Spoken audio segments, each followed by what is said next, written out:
G'day Aussie Gridiron fans, welcome to the G'day Gridiron podcast, brought to you by the Aussie Gridiron Network. It's week 9 preview time.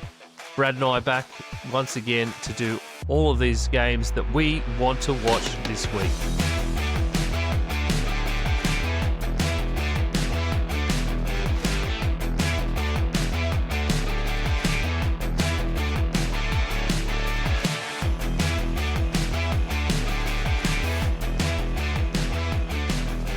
G'day, Brad. How you going today, babe? Week 9 preview time. I am ready to roll. You sounded like Taylor there. You did. You just came in with a rhyme at the beginning of the show. I mean, if this isn't all of us sort of typecasting ourselves into host and main talent now, I don't know what is. Yeah. Exactly. Well, Lord knows we got better games than last week. So, yeah, it's let's roll. Much better games than last week. Yeah, so just you and I tonight. You know what? I'm really disappointed. Isaac's not here with us. I'm disappointed about that always. I'm always disappointed when the boys aren't with us. Absolutely. Isaac's not here. He's just come off night shift, understandably. We record at night, and it's a late night tonight. You know, that kills anyone.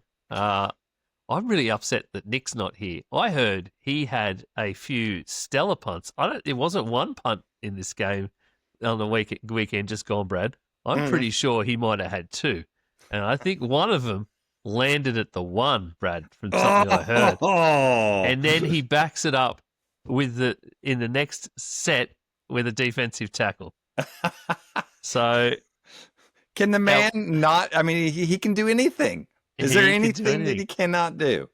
Yeah, I know. So I'm utterly disappointed, Brad, that we don't have Nick to give us a bit of a report on Nick punts.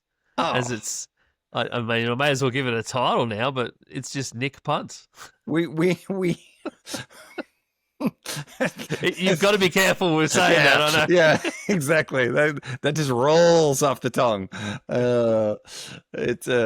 We need to get video of this though, so we got to somehow get some video so that we can splice together his all-star punting.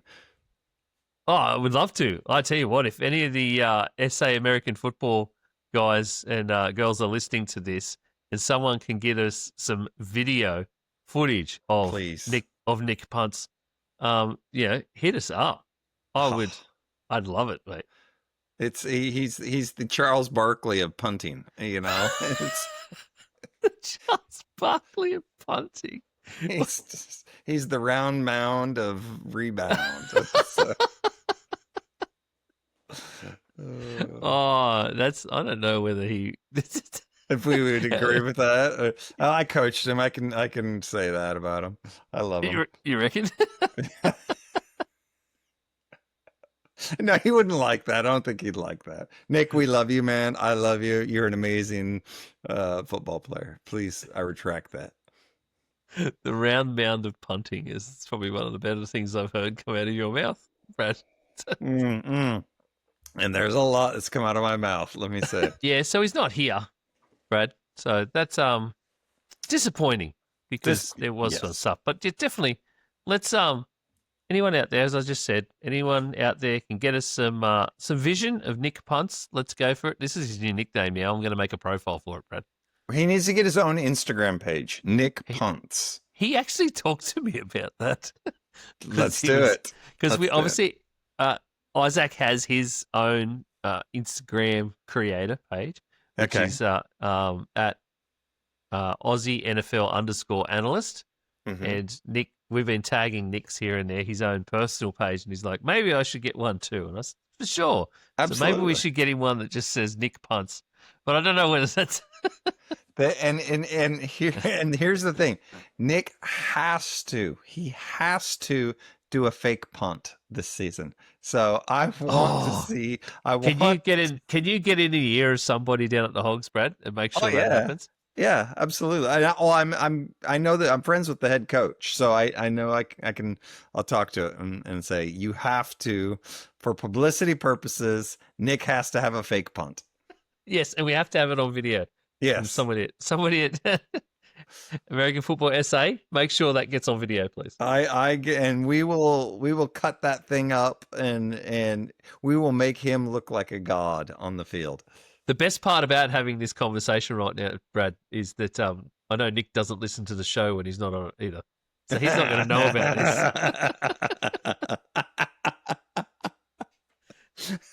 Hey, Nick, you twat. Here's what you need to do. So, yeah, it's I want it.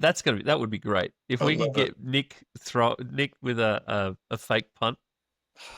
It's gold. It's sensational. Gold. I need to ask him next week, is he holding as well? Yeah. Does he? Oh, yes. I love it. He's an athletic dude. I mean, you're not going to be the starting offensive lineman for Australia if you're not an athletic dude. So it doesn't surprise me too much that he's can do this. We need to get punting in the green and gold as well. This is what I'm saying.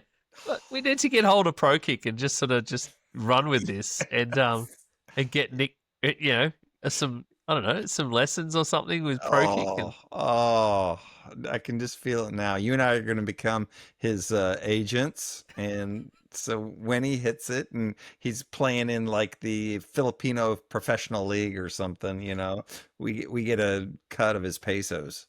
Yeah, 0.5% will be fine, Brad. Absolutely. Fine. Absolutely. When we get him into the college system as a 6 foot, what is he? 6'6"? Yeah, he's a big dude. I don't know what his height is, but he's big. So anyway, let's stop talking how big Nick is. Yeah. Let's get rid of weird now. We are getting down some weird tangents. I love me some Nick. So, let's get. We need Nick punts going. We need some vision. We need to do it for the pod. It needs to happen for the socials. It needs to happen. So we're going to work on that. The world needs to see it. So if anyone hears this, they know Nick. Don't necessarily need to tell him about it either. Because as I said, he won't listen to the program. That will be even better. All right, we've still got even though it's Brad and I, we still running the train back. Yep. We've got 4 games that we think you should watch this weekend.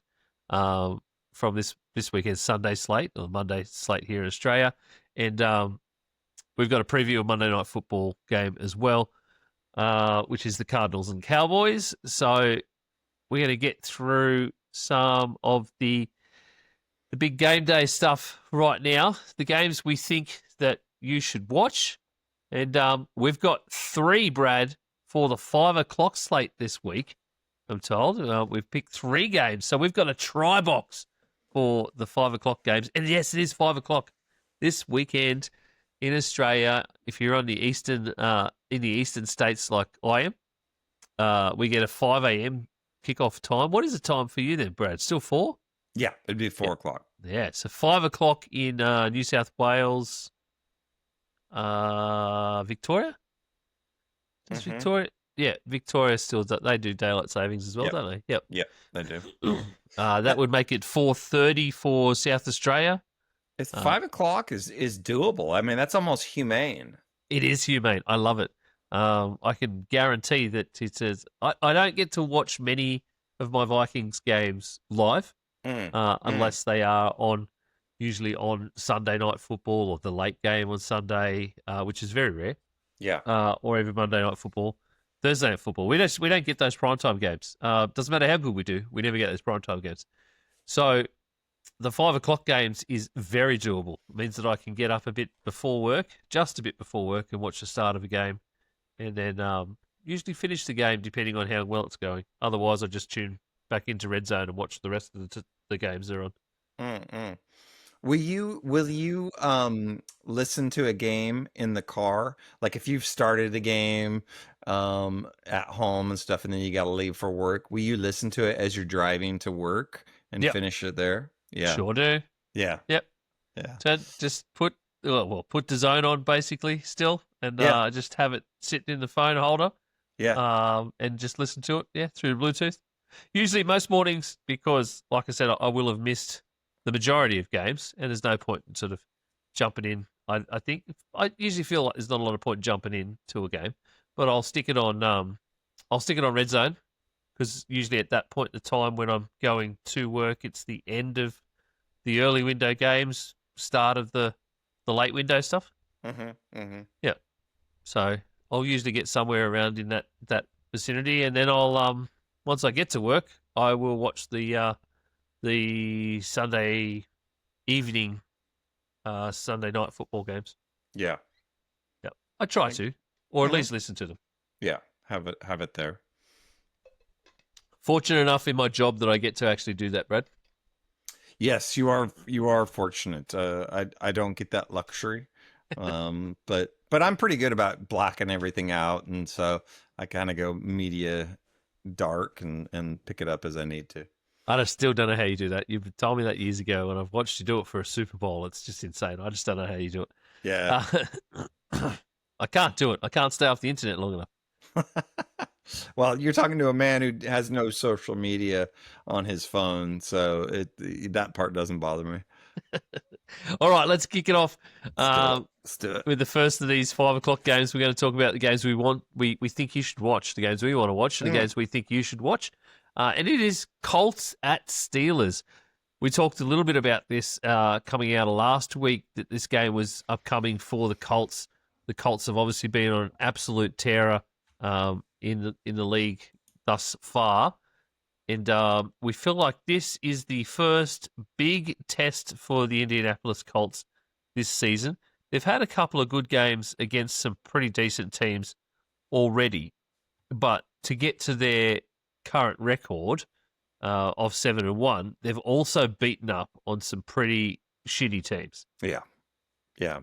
So this game against the Steelers, where we know that the Steelers have a proper legit defense, seems like it could be the first game since probably that Rams game, which they lost, where they get an actual test of their offense versus a legit defense. That's going to be the big thing to watch for me, Brad. Yeah, I think there's multiple storylines in this. And you're exactly right. You know, the spread is only 3 points. So it's a close game. I think a lot of people, the casual fan, might just look at this and think, oh, Colts got it. But it's not a gimme for the Colts at all. This is a legitimate tough test, and the Steelers, they know where they're at. They're 4-3. They're in the hunt to win this division. But you know, the Ravens, they're gonna make a push. You can't sleep on them just yet. The Bengals, you know, they've shown that they're playing well, especially with Flacco.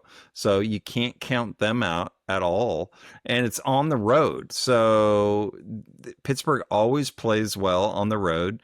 So the Colts have to take this seriously. You know, Jonathan Taylor against the Steelers' run defense is going to be an interesting matchup for me that I'm looking at. And I think coming out of this game, we're going to have a much better indicator of, are the Colts legit? Because like you said, their schedule has been somewhat soft, I think. I don't know where it ranks so far, but I think it has been somewhat soft. So we're going to get a real idea if Daniel Jones is legit, and we know Jonathan Taylor is. So it's going to be exciting. And the Colts defense has started to show some cracks, and that's what I'm curious to see, because the Pittsburgh offense has been sneaky good, as much as I don't like to admit that about Rodgers. but what they've been doing is legit. So if the Colts can hold up against Rodgers, then we know they're the real deal. Yeah, I was going to have asked that question too. Just how do you think that Steelers offense is going to go against this Colts defense, who have been largely keeping them in games? They have let in quite a few points every game, but not consistently. Usually somewhere around the 24 mark. But their offense has been outscoring that massively to put them very far ahead in games early on. So I don't know whether they have the chops to really go up against Aaron Rodgers if he's in his best form. But by that same token, I don't know whether the Steelers have enough weapons to be able to combat against the Colts defense as well. Yeah, I mean, I would argue you're right. They don't necessarily have the weapons, but they're somehow doing it. They are top 10 in Steelers, top 10 in offensive DVOA.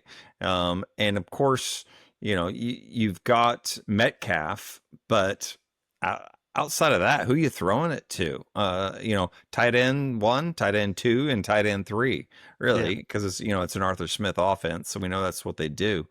So, and the Colts, they are, I think, what they say, 16th. Their defense is 16th in DVOA. So it's going to be they're evenly balanced. The Pittsburgh offense is slightly ahead of the Colts defense, which you want me to throw you my bet right now? Oh, we can if you want it. But I was just going to point out too that the Colts, to make that matters worse, the Colts defense is banged up a bit this week too. Yeah, you're absolutely right. Yeah, Kenny Moore's questionable with an Achilles injury. Tyquan Lewis is questionable with a groin injury.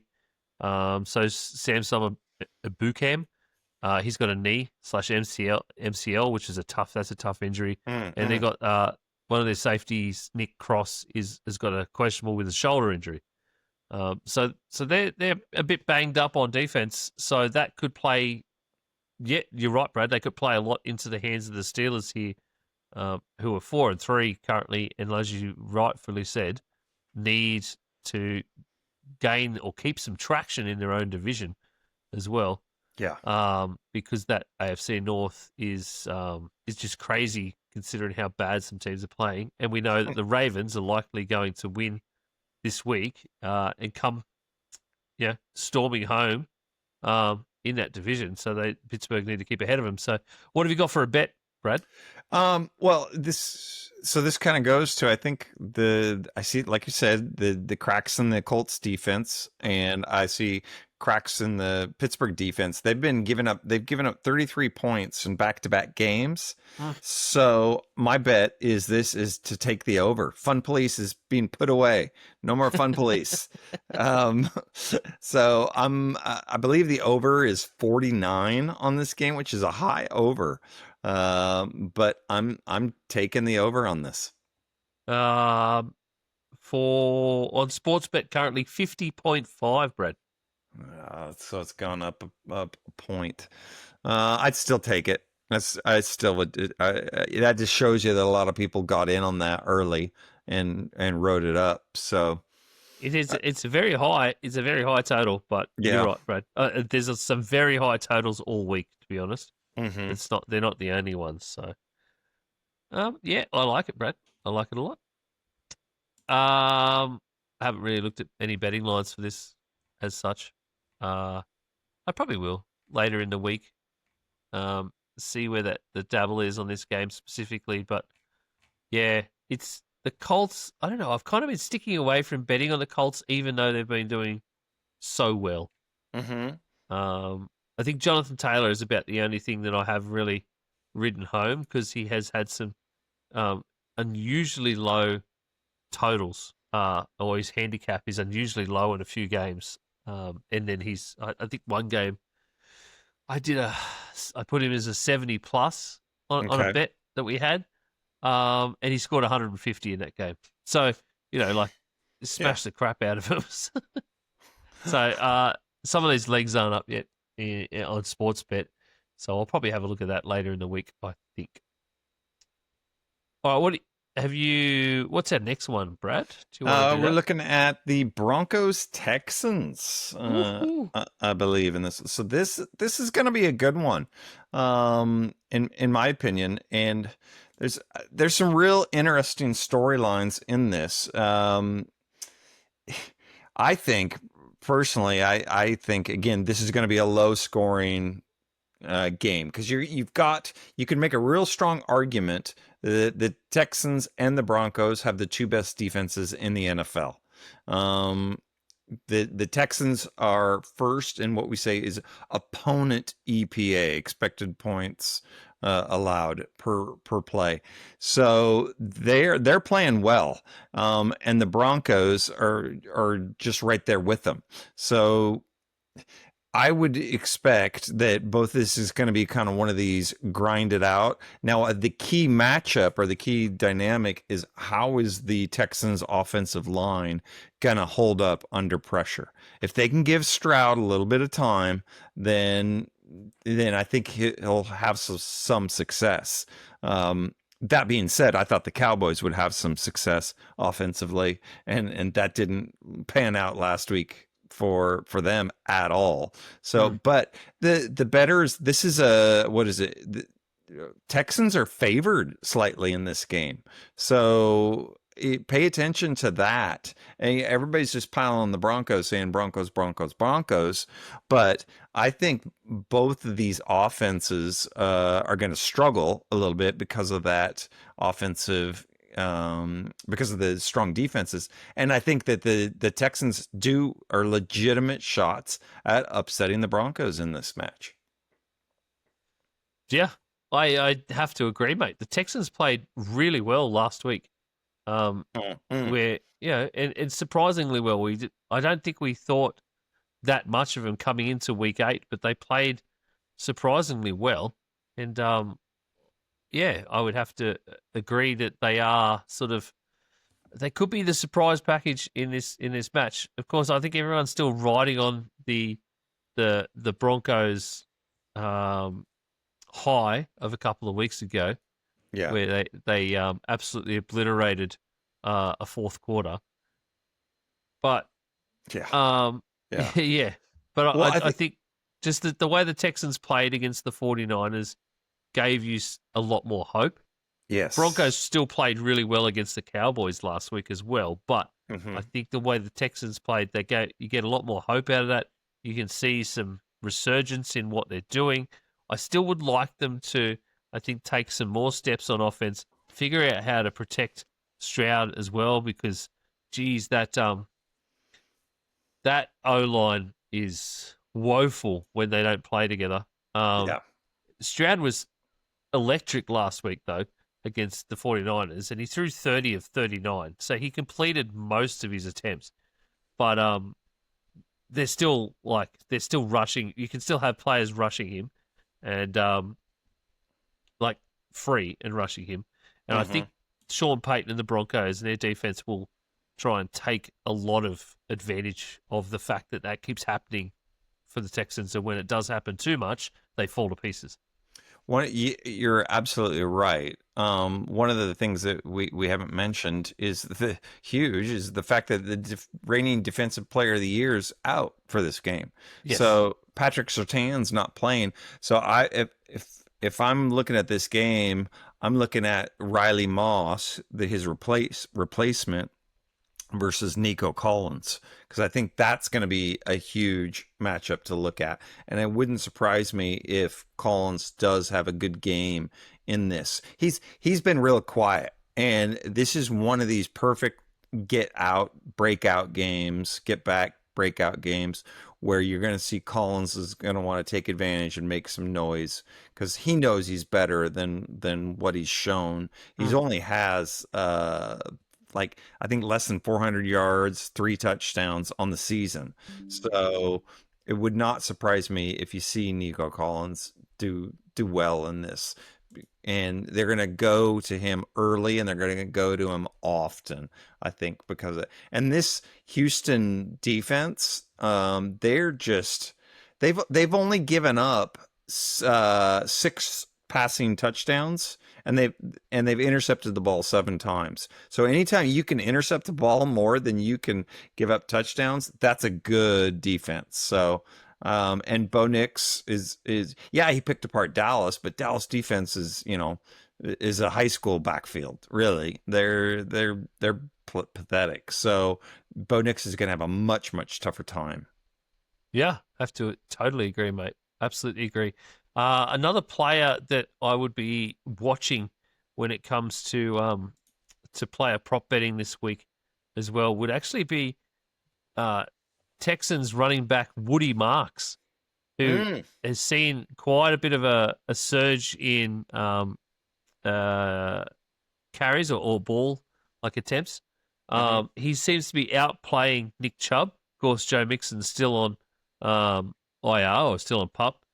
I think they don't have him on IR. I think they have him on PUP. But yeah, Joe Mixon's still out. So it's been Nick Chubb and then a rotation of guys.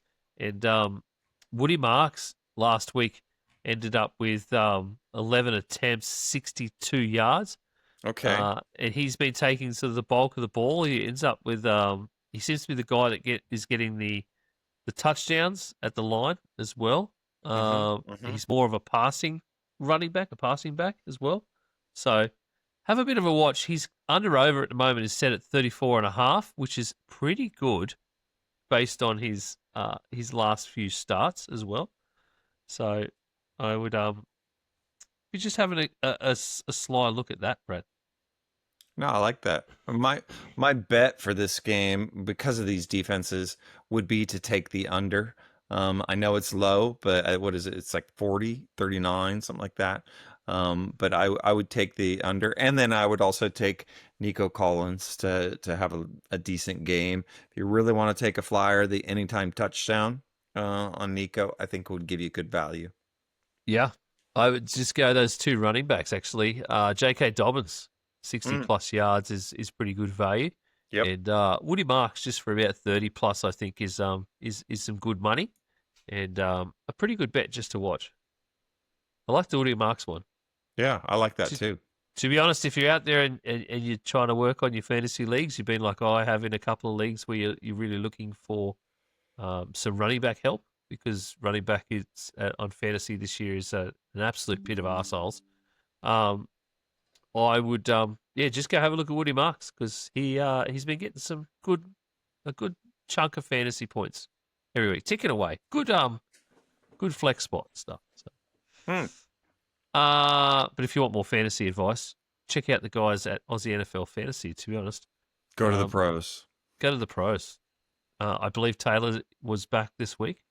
So go check out what Tay's got to say about some of these games and some of these guys. Check out Matty C and ask them some questions. They will help you out. Aussie. It might be pretty obvious, but I am not Matty C. NFL. Absolutely stoked to have it on the podcast, mate. Welcome. Fantasy. Tay, I think it's time you just abused your mate here. Would you rather be fighting zombies or aliens? Find hidden gems. And with that, we're into some breakouts. I'm glad you're stalling, because my results last week were a hot piece of ass. We all had our struggles, mate. We've unzipped the Penix, and it's time to put the Penix in the pit. Let's do it. I'm taking Trey McBride, I'm just leaning on the old tuck shop, tuck draft. and all of a sudden he's just lighting them up. Catch starts of the week. I'm just going to go ahead and take Goff at Chicago. So I'm going to go running back. I'm going to take Travis Etienne. I'm going to go ahead and take your boy Ty Tracy. I'm going to take Adam Thielen. So I'm going to go and take Richo against Tennessee. I'll take Matt Stafford. Just to float out the Dalton Kincaid. I'm actually going to take Caleb against the Lions. Friday and Sunday all season long. The Aussie NFL Fantasy Show. Yeah, I know. It's amazing. Thanks to the Aussie Gridiron Network. Got to give me the dance floor. I'll probably fucking snap the floorboards.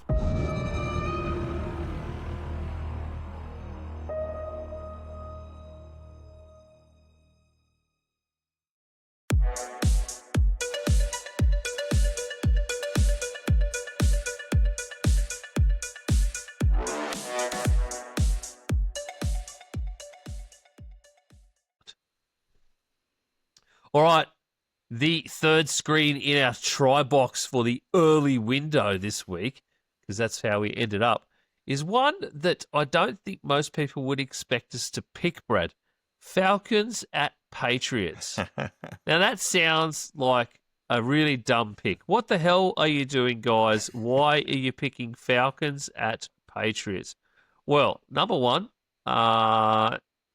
it sounds like it's probably one of the better games in the early window, other than the ones we've talked about. Number two, I don't need to talk about the Vikings again. And number three, as I said to Brad earlier on, I feel like this could be a really good matchup and something interesting to talk about.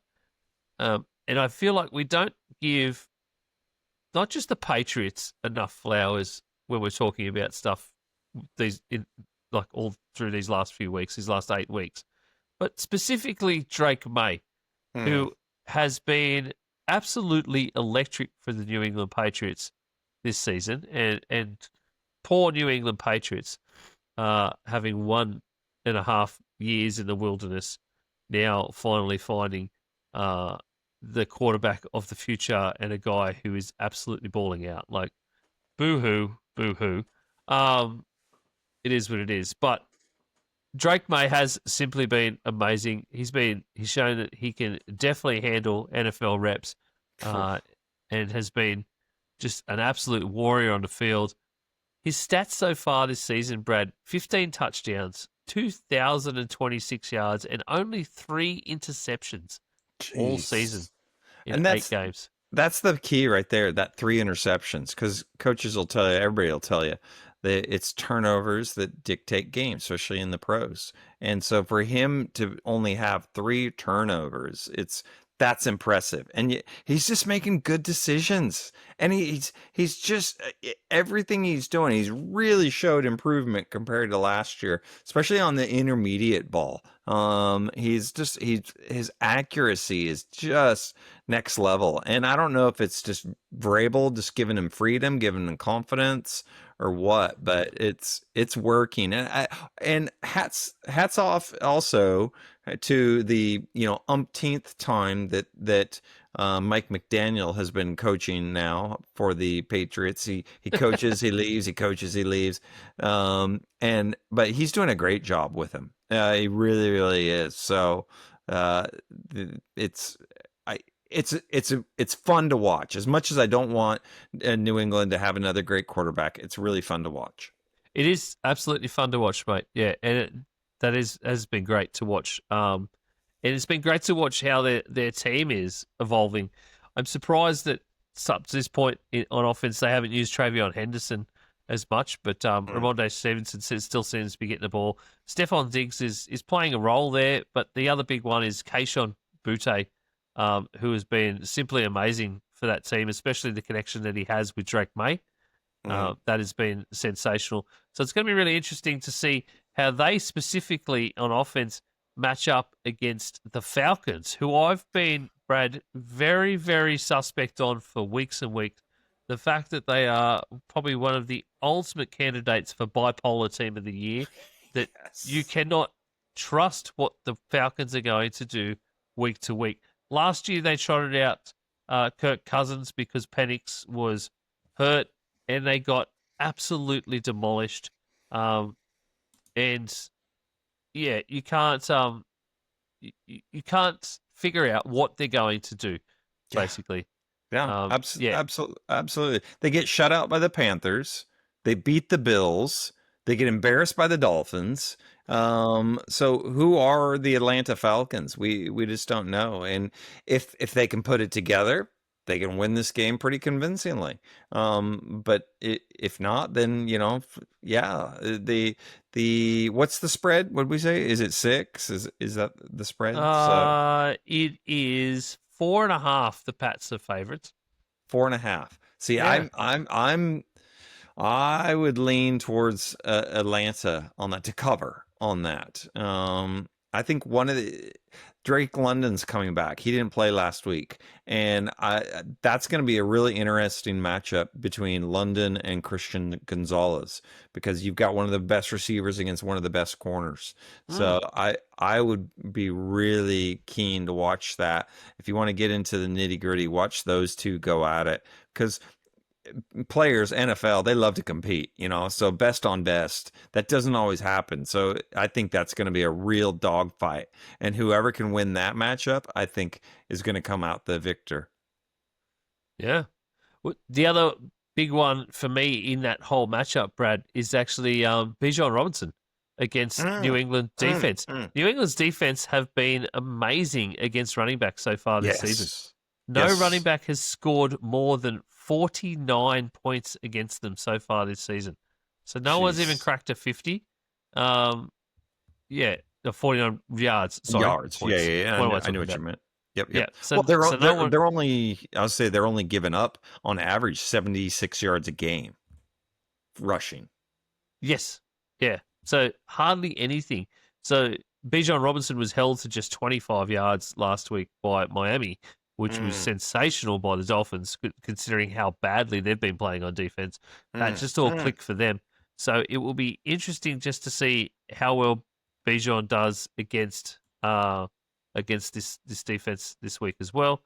Something else in this game, Brad, that I really wanted to have a quick chat about too is the Patriots are 6-2. This week, they traded away 2 former starters in defensive end Keon White went to the San Francisco 49ers, and safety Kyle Duggar went to the Pittsburgh Steelers in deals that included basically swaps of late-round draft picks plus the player. So it's quite interesting that a team that is 6-2 aren't normally sellers at the trade deadline. Yeah, you're absolutely right. It's kind of weird because, well, they gave up. Not only did they give up the player, but they also gave up 7th round picks. So they gave up a player and a 7th to get a 6th. So it's real interesting.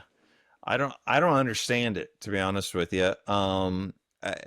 I've heard that it's because they want flexibility. They're trying to, and so obviously a 6 is worth way more than a 7th, but it to me it's also Vrabel sending the message of I want my guys, and you like what you said. These are former starters. Odds are they probably weren't fully buying into everything, and so Vrabel's all about culture. And so I think this is very well could have been a culture move. Yeah, and I think there's something about, I've been reading a little bit more about scheme. I think that's the scheme thing a bit more. That both White and Duggar were ideal fits in the old defensive scheme under Belichick and Gerard Mayo. But the way Vrabel likes his defensive ends to play, that and their safeties to play, well, the defensive ends can play in terms of, I think they talk about bending the edge. These guys were great at it, and he likes safeties that can play multiple spots. That's been the talk in why these two went out the door. But obviously, they get that draft pick compensation, but it just feels like they might be making a bit more of a move coming into this trade deadline. Like they're just shuffling the deck for something bigger, Brad. Yeah, I'd be curious to see, if they try and make a splash with anything. But I think, you could be right. Yep. So that was a quite interesting thing out of this week. Anything betting wise, Brad, for this particular game? I know it's a tough one to bet on. Nothing. I'll be honest, nothing stood out for me in this game, really, because I just think they're evenly matched. I would probably say May. It wouldn't shock me if May has a good game and gets over 300 yards, but nothing was really like, oh gosh, that's a great line. Yeah, sure. Some interesting points, I guess, that you could have a look at if you are doing any betting. Patriots have won each of their last 7 games against the Falcons, specifically. And the Patriots have conceded the first touchdown in each of their last 6 games as home favorites, which is very surprising considering they're on I think it's a 5-game winning streak. Yeah. They're currently on, so. I bet, the one pick I would say that I would do if you're looking for value, I would take the Falcons just because I think they're given good value, and if they turn it on, they definitely can beat the Patriots.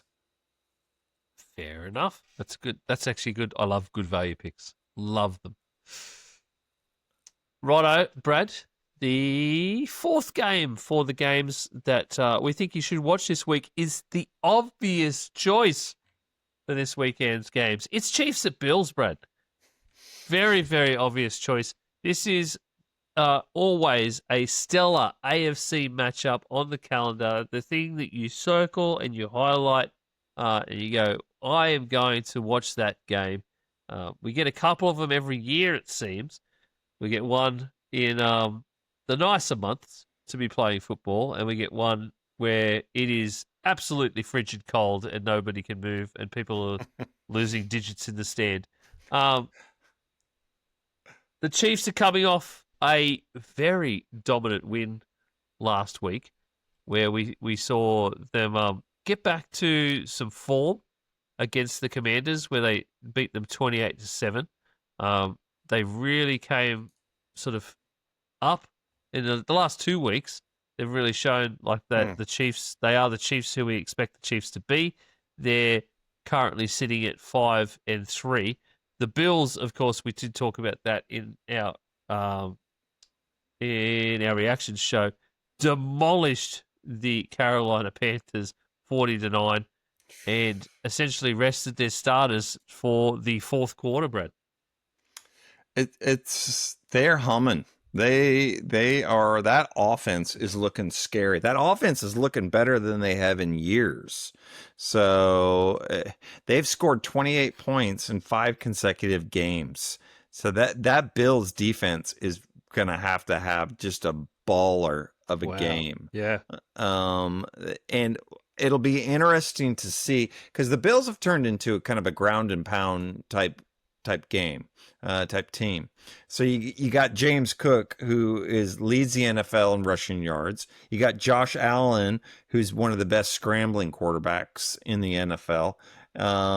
So it's going to be, can they still run the ball against that Chiefs run defense? And the Chiefs run defense is looking really good.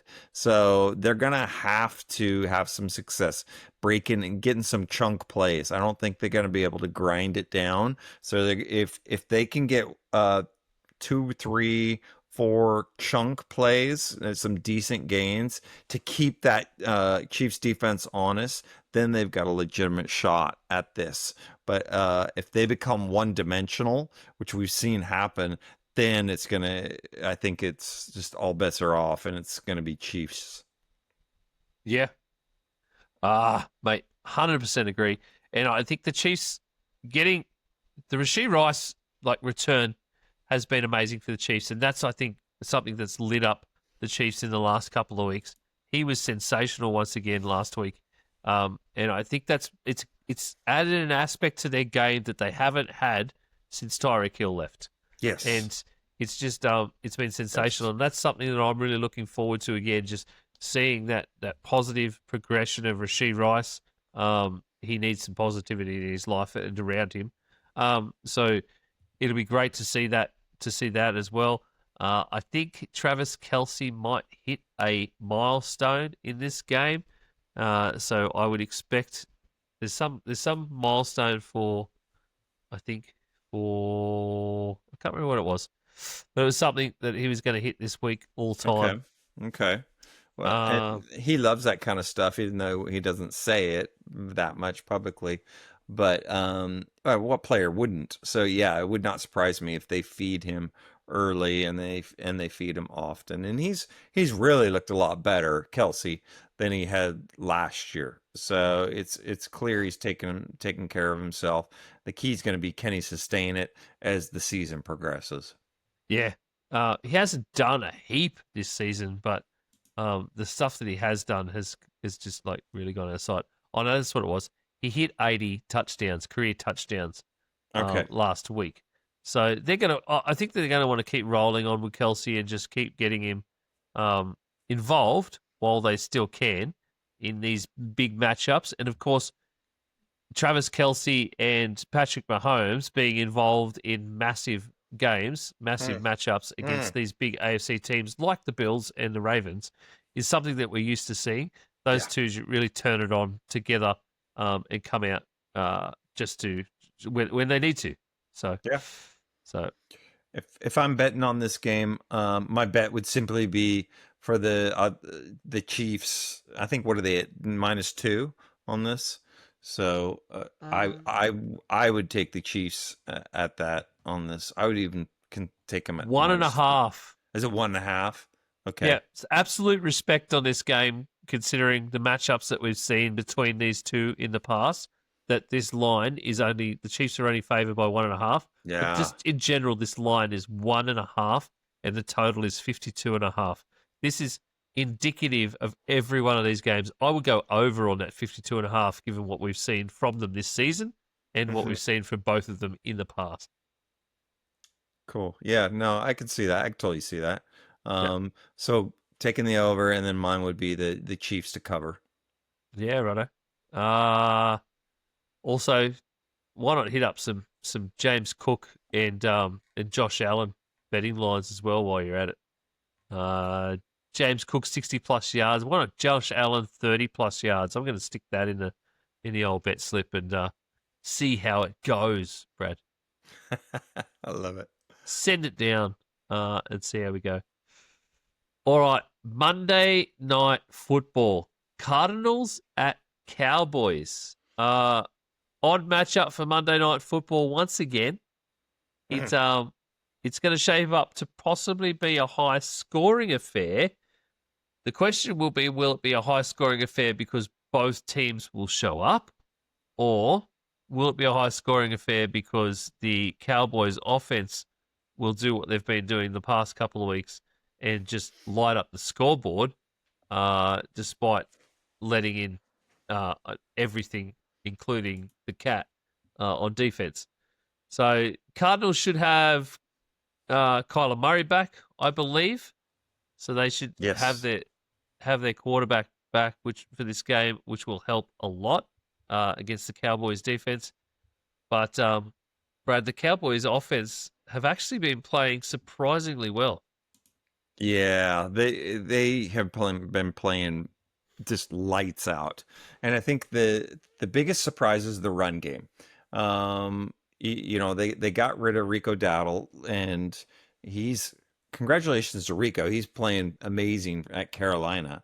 And they put all their faith and trust in Williams. And it's paid off. He's bounced back from injury. Here's a guy who blew out his knee, has had a couple catastrophic, not Scatabo catastrophic, but still rough injuries. And he's really 2 years removed, and he's bounced back. And their offensive line, the Cowboys' offensive line, is geared just to maul people, and that's what they're doing. Obviously, that didn't happen last week, but I think this is going to be a little bit of a bounce back game for that offense.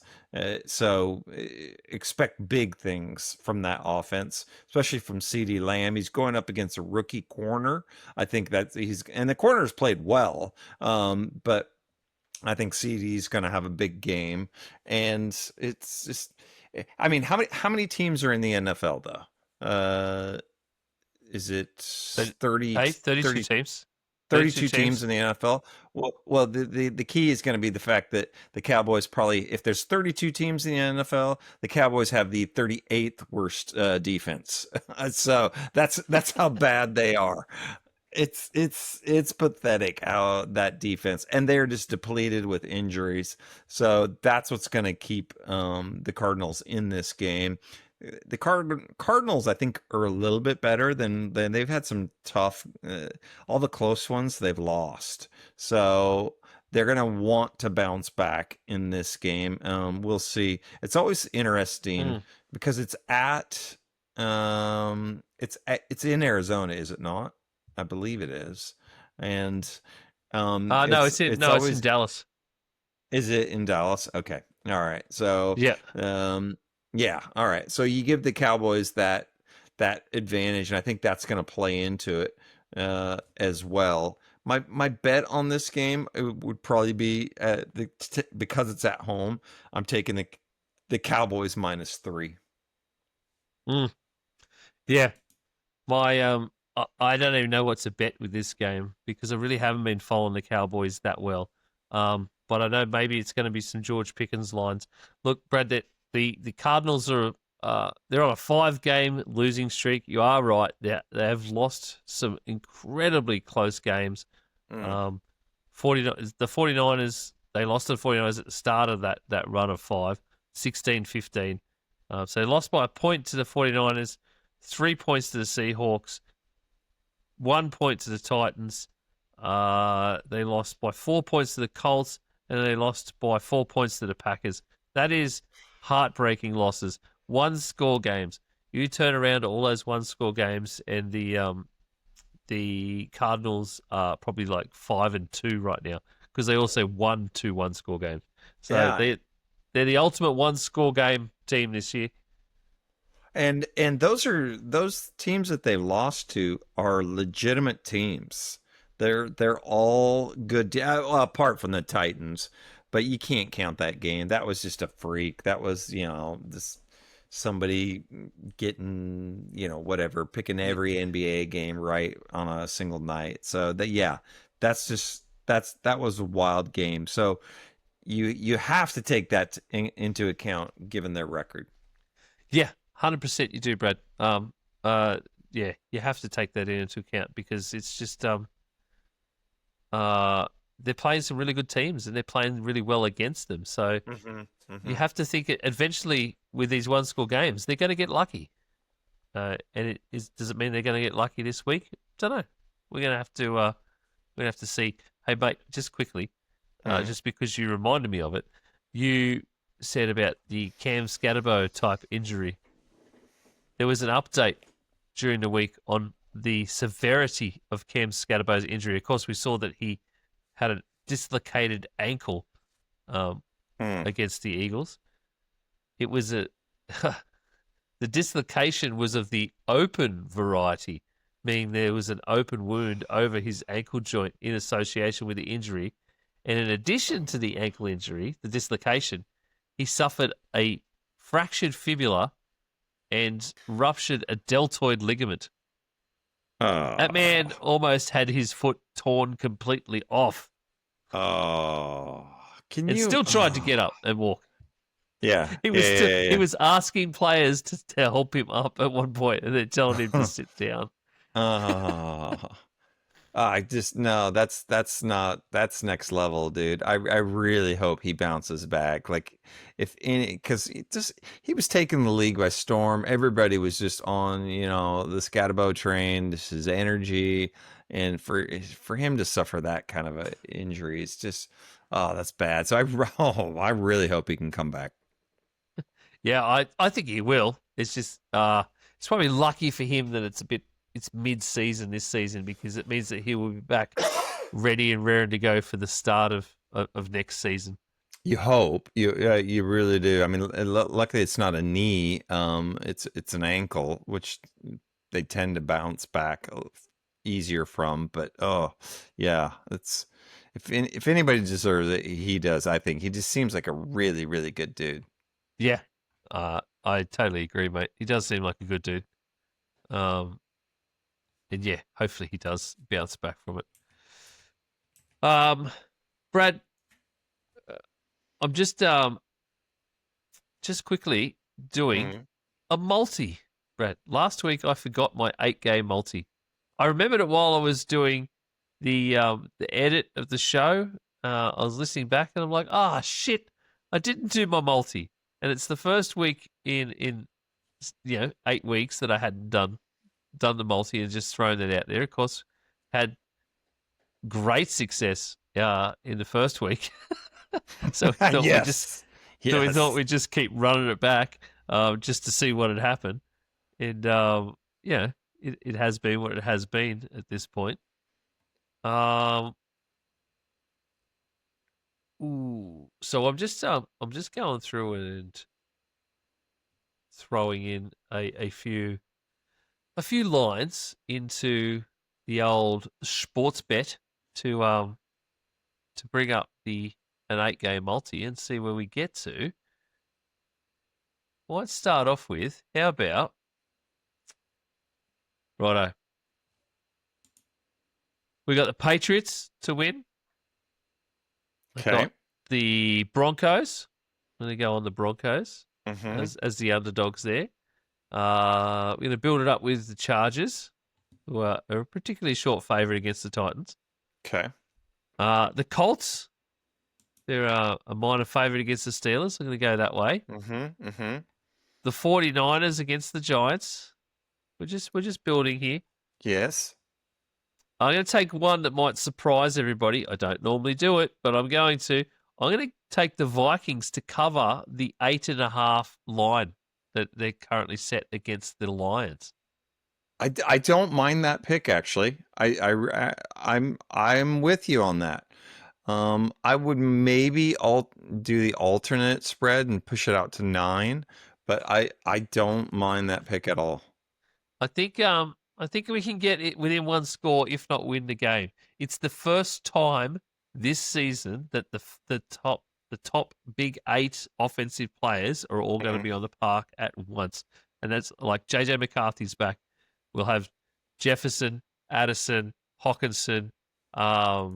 There's O-line help. I think we've got our actual O-line back as well. So, against the Lions,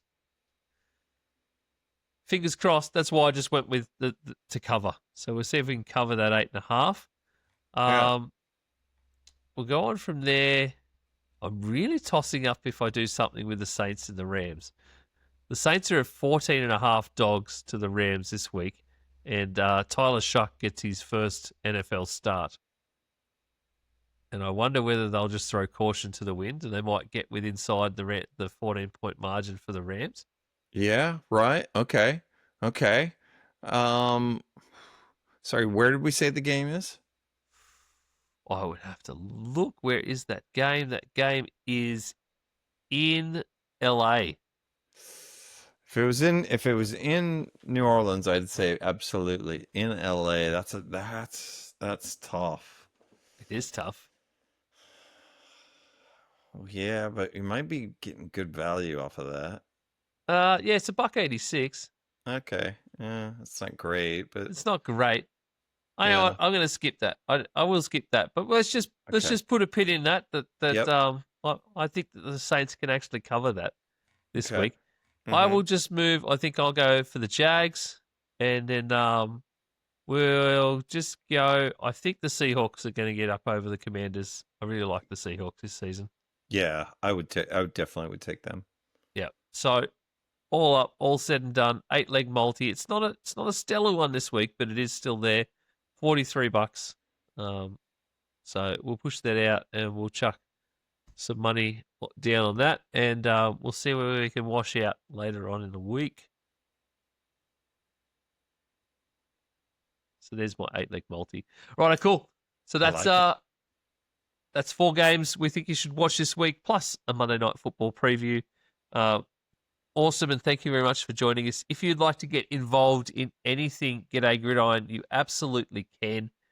There will be a post up in the NFL Fans Down Under group and on our socials towards the end of Monday's games of football, where you can throw your reactions from this week in there and let us know what you think about the games and the teams that you've watched and you love. And we will go through them as reactions when we hit our reactions show that comes out next Wednesday. We will also have, or I will have, a special show coming out next Thursday with Manjot and Big Kev, the Croc Hunter. We're going to go through the all the happenings of the trade deadline, Brad, which sort of trade deadline finishes 4 p.m. Tuesday in the US. So that's sort of our mid-morning on Wednesday. So we're going to go through all the happenings that will hopefully happen. Right. In a trade deadline. Otherwise, you guys are going to be discussing 6th round picks and 7th round picks. Yeah. So we'll have a bit of a talk. Those boys have had their fingers on the pulse, their respective fingers on the pulses of what's happening with trades over the last couple of weeks. So we'll have a bit of a discussion about what they mean for those teams when they come up, and hopefully they do come up. And then, of course, you'll get our usual preview show next Saturday, hopefully with all the boys back. We'll see how we go. But, yeah, lots of stuff to get involved with. So you can find everything at Linktree/Aussie Gridiron Network, as always. And until the other side of week 9, when we join you for Reaction Show, thank you very much for listening, and see you later.